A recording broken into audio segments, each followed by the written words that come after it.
Hey everyone, welcome back to the Real Divas podcast. Today's topic is understanding toxic relationships. I'm your host Mimi. I'm your host Riri. And today we're diving into a topic that affects many people but always isn't talked about openly. Toxic husbands. So Riri, how would you describe a toxic husband? Wow, this is a very interesting topic. A toxic husband, we can dive into many different avenues because the toxicness, there could be many different types of toxicness within a relationship from both sides really, but today we're focused on the husband side. Yes, that's right. So I mean, someone who has a toxic husband, they may exhibit behaviors that are harmful to their partner's emotional, the mental well-being. And when I say that, I mean this could include manipulation, controlling behavior, and overall a lack of support. So I think it's so important to understand that these traits can manifest in many, many ways. Yep. Thing is, with toxic husbands, they can be very controlling. Yeah. They could immediately stop the wife. I mean, some relationships, it can you could see those red flags in the beginning of a relationship. Some others not so soon into the relationship. It could be years and years into the relationship, and they suddenly snap and think, hold on a minute, this is what's going on, and you kind of put those puzzle pieces together and think, oh my God, this is what's really going on in my relationship. And then you can put a name to it depending on what's happening to you. Yep. Whether it's controlling behavior or if it's affecting your mental health, if it's stopping you from seeing family members, not letting you spend enough money. Yeah. It could be your husband forcing you to work, or it could be the flip side where he doesn't let you go out, not letting you wear your choice of clothing, makeup, things like that. I mean, that sums up, I'd say, the quick explanation of a toxic husband. I mean, we can dive in as deep as we can into this, but I'd say that's kind of what comes up onto the surface. Yep.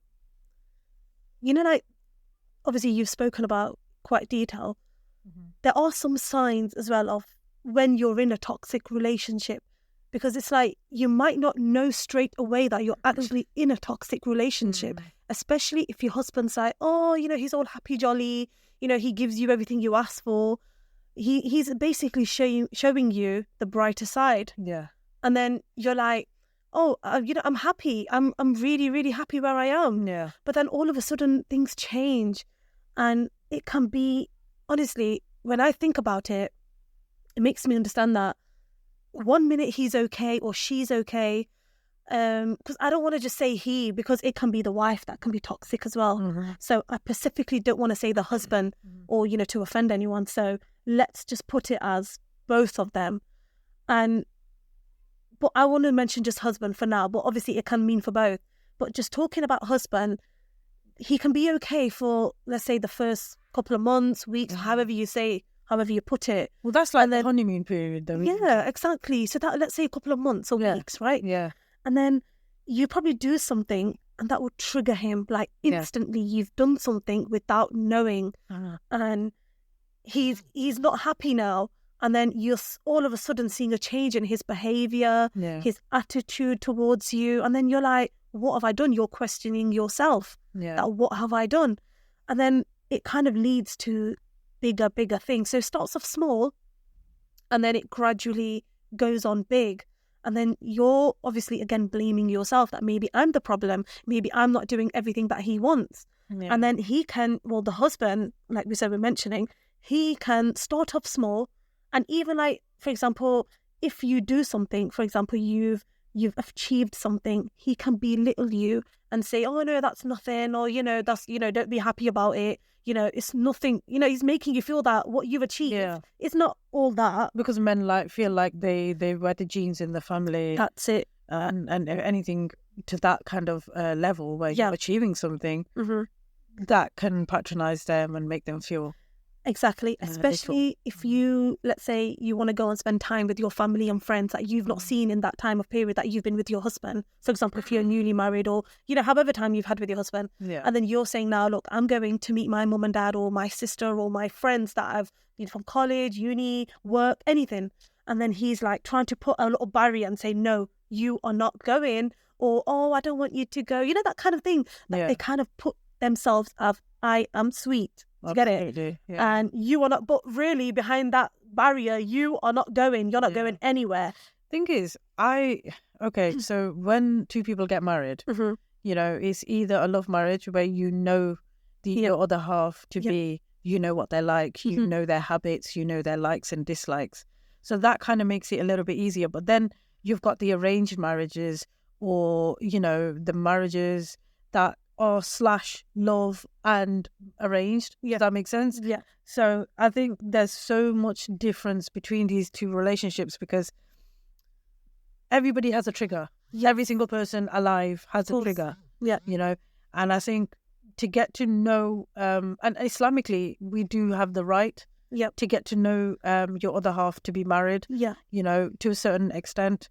In a certain environment where there's other public members. You've got to have a third person absolutely present. Yeah, whether it's family or in public, you do have that right. Yeah. But then you've got, obviously, the pressure of getting an arranged marriage, but I don't want to get into that part. What I'm trying to say is it differs, but not to say that the two different kind of marriages that happen, whether you know your other half or not, these toxic relationships or these traits do kick in very soon.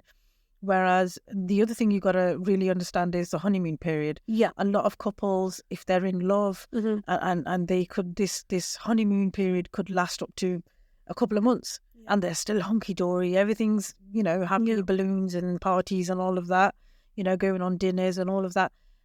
It's the real deal is when you actually live together and that normal life kicks in where you go to work and you come home and you're exhausted. So that day-to-day thing, when it becomes really testing, though, doesn't it? Definitely. Because your husband can come home after a very hard day of work. He could have had a meeting that went wrong, or I don't know, investors that didn't invest in the end, or I don't know, anything, shares that they lost in the company or anything like that. They come home and they're really annoyed, and then it's a matter of, and the thing is, it gets difficult when they come home like that, and if you don't know them well enough, and you don't pick up on the vibe. Oh gosh, yeah. The body language, the face, all of that. And the wife does something that he doesn't like. Yep. That's when you see, it's up to the woman to kind of understand. Some women are so brainwashed. My husband is almost my lord. Some women actually look up to their husbands like that, Yep. That, my husband is everything. I've got to make it and I've got to, I've made my bed and I've got to lie in it. Yeah. Some women actually live their married life thinking that, and that's the sad part, because they forget their own identity, they forget their self-worth. But I think when you're saying that is the women who have got pressure from family. Absolutely. For example, Asian culture, you marry that from with your own choice, that's it, you're done. You are not having anything to do with us. You make a mistake, you're going to deal with the consequences. That kind of thing. And I've seen it happen as well. I have literally seen families and daughters and, boys and, you name it, I've seen it. And obviously you being from the same, background as me, you are well aware of how they say to their daughters, let's talk about daughters, forget boys, daughters, you've made a mistake now. They consider it a mistake. Well, even if it's not their fault, that's the worst part. But so let's say a daughter goes to her mother and says, okay, look, Mum, for an example, he came home from work and he was really tired and I accidentally made something he didn't like. For an example, and I didn't know that he wouldn't like that very much, and then he did this or this. We had an argument, or he even became verbally abusive, or even physically for that matter. The mum would say immediately, from our background, our culture that we come from, she'd say, okay, so what happened? Did you try to de-escalate the situation? Again, it depends on the woman as well. If you're an outspoken person, you're going to obviously try to de-escalate it, but at the same time, tried to make the husband understand that I'm not trying to be treated like this, and I'm not going to put up with this. Of course. But then that can make the situation worse. But if she tells her mother that I did that, I spoke up for myself and I said this, the mother would be shut her down, wouldn't she? Of course, because again, she's got to give answers to the dad. That's right. And the dad is the backbone, like they say, of the family. And no matter what I say is going to happen, you can say whatever you want to get it. The father. So like that, you're going to do what I'm saying. That's what he's probably thinking. And that's what they do. And they show that as well. Yeah. And the fact that they don't consider the daughter's, what she's going through at home, she could be getting battered every day for all we know. And yet some families still tell them to go and make it work. It's so sad. Go away and make it work. It's not fair, because she will go home back to him and get, beaten up or slapped or over one little thing. Yeah. And then she's having to put up that. Then when they have kids, their kids see it, their kids get disturbed, that emotional abuse that they go through, they probably even get physically abused as well. So it's a legacy that carries on, passed on to one another, which is so bad. Then on the flip side, Mimi, on the flip side, there's toxic relationships that don't include physical violence, but have more mental stress. Yeah, that's mental right. Controlling behavior, that emotional controlling, like you said earlier, belittling somebody if they achieve something. That all is a part of it, just a smaller portion of it, and that can escalate to the point where some women I've spoken to previously in my previous job, where I was a support worker supporting women suffering domestic violence and forced marriages and all of that, and it was phenomenal, the amount of we listened to, we'd think, oh my God, that's just a small thing, but then when it happens on a daily basis. For example, this lady once said that her husband would even choose her clothes for her. No way. And if she by any chance went into a shop with him and said, oh, I like this, he would like, oh no, I don't think that's so put her off, basically. Yeah, literally. And then she got so used to that that she wouldn't independently go out and do shopping for herself, because she always felt like she needed somebody else's opinion. So they become immune to that, to the point where even if she went to a restaurant to choose something to eat, and I mean, look, food, man, we eat food every day. Everyone has their own choices, and we know what we like and dislike. But yet this woman was saying that I even felt confused in a restaurant or a takeaway. So he would choose for her. He would literally have his input or somebody else's input was absolutely necessary for her to make a choice and move forward and get her meal. Or so basically, he took that right away from her. She became so used to it, she didn't even know what was happening. Oh, that's when she moved away from that toxic relationship, she then really started connecting the dots and started to understand that. She saw the bigger picture. Literally, and like, what was going on? Like, how can I put my... But thing is, women think, oh my God, how can I do that to myself? You're not doing that to yourself. It's the pressure from the family to make it work and all of that. You kind of get used to that way of life. Yep.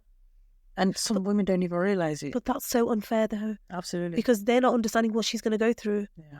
And she needs someone to talk to. She needs maybe a sister, a brother.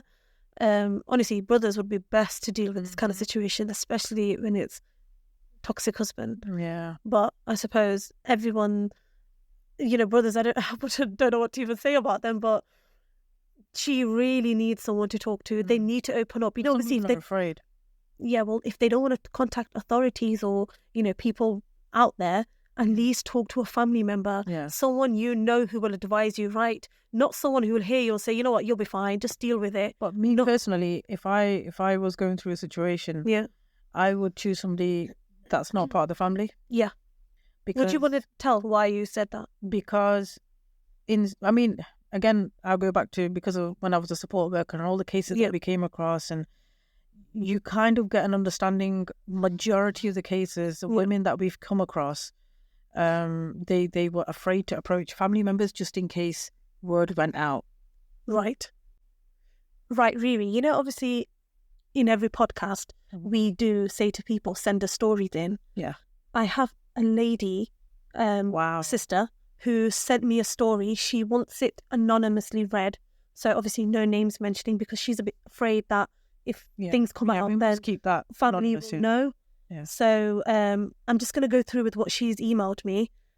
She's like, hope you're well. I wanted to take a moment to share my personal experience, my journey. Growing up, I faced a lot of challenges at home. There were moments where I felt really trapped and alone.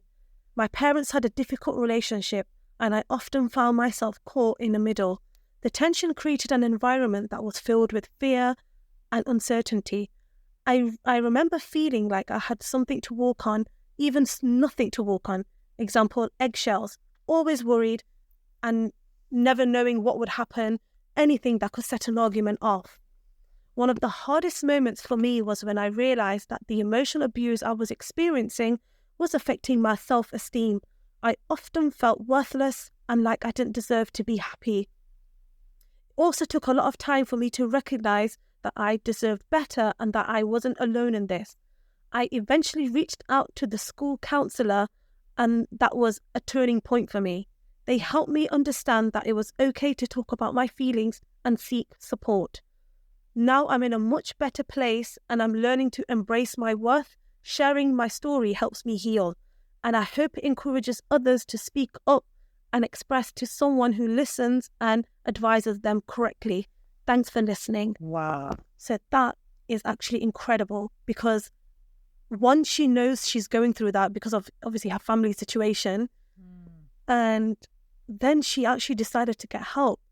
So I think that's amazing. So what you said in the beginning of her story was, she felt like she was trapped. Yep. Her parents had a difficult relationship, and she was caught in the middle. Yes. Did she not elaborate on what she meant? Because I'm kind of guessing that they must have had problems between her mum and dad must have had problems. I'm guessing because she has mentioned difficult relationship. My parents had a difficult relationship, so that can be like a vast majority of maybe arguments, maybe physical. I'm not exactly sure, but from what she's written, definitely that can mean a majority of, living in that kind of environment. What that could do to you mentally, where you feel like you're walking on eggshells, where you are worried about setting off an argument. Yep. That does immense but she's scared damage. That anything can trigger it. So she would be very, very vigilant on what she does, very careful. And she hasn't mentioned if she's got any siblings, so I'm guessing she's probably the only child. And then that is even worse because you have no one to talk to. Wow. But I'm so glad that she, couraged up, and as she went and spoke to someone. So I'm so proud of her. And this lady, if you're listening, I want you to know that you're not alone. That's right. There's a lot of women that have gone through what you've gone through. Definitely. They saw the light and they came out the other end. That's it. Better and stronger. Going through this only makes you stronger when you come out the other end. But this is really, really deep. When it comes to the emotional abuse affecting your self-esteem, Lord knows only what that would do to you. But what we've got to remember at the same time, yes, we understand once you acknowledge everything that you've been through and everything that was happening to you, because people who haven't been through that kind of trauma, they must have been through other traumas or other stressful events. And then when the events happened and you feel safe, you kind of start to connect all the puzzle pieces together. And then you realize, okay, now I'm out of that situation. You've got to keep moving forward. That's right. Looking to the future, because as women, we need to raise awareness for the women. And that's what we're here for. We need you guys to know that you're not alone. You can reach out to us. You can tell us your stories, and we will share your stories anonymously. That's right. But they also got to remember that there are resources available, like hotlines, support groups, where they can find people that can understand them and also feel what they've gone through, because maybe the people at that group that they sit and talk to will have already gone through what they've been through. And always remember, seeking help is a sign of strength, not a weakness. That doesn't make you feel, or shouldn't make you feel, let's say, weak just because you've approached someone to get the correct help. Remember, seeking help is a sign of strength, not weakness. So approaching someone that you think that can help you, or that can help you, honestly, just go for it. Don't feel that I've approached them now, maybe I'm a weak person. No, you're not. You just need that guidance. You just need someone to give you that little push to make you feel like, and make you understand that you need someone there, because when you're alone and your family's not giving you that support, you need, and even if obviously they're outsiders, they're people that don't know what's going on behind the closed doors. So they can guide you correctly and they will get you the exact help that you need.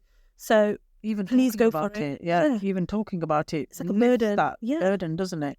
Honestly, you really need to approach people, get the correct help. But to wrap things up, it's essential to prioritize your well-being. And if you recognize that you're in a toxic relationship, or you know someone's in a toxic relationship, and you even see patterns in your relationship, please don't hesitate to reach out to even us, to, anyone, like Riri mentioned. A friend or anybody. That's it. You deserve to be in a healthy, loving environment, not in a toxic environment. 100%. So thank you for tuning in today's episode of Toxic Relationships from the Real Divas, Mimi and Riri. If you have any thoughts or experiences that you would like to share, feel free to reach out to us through our email on werealdivas@gmail.com. Until next time, take care of yourself. Bye. Bye-bye.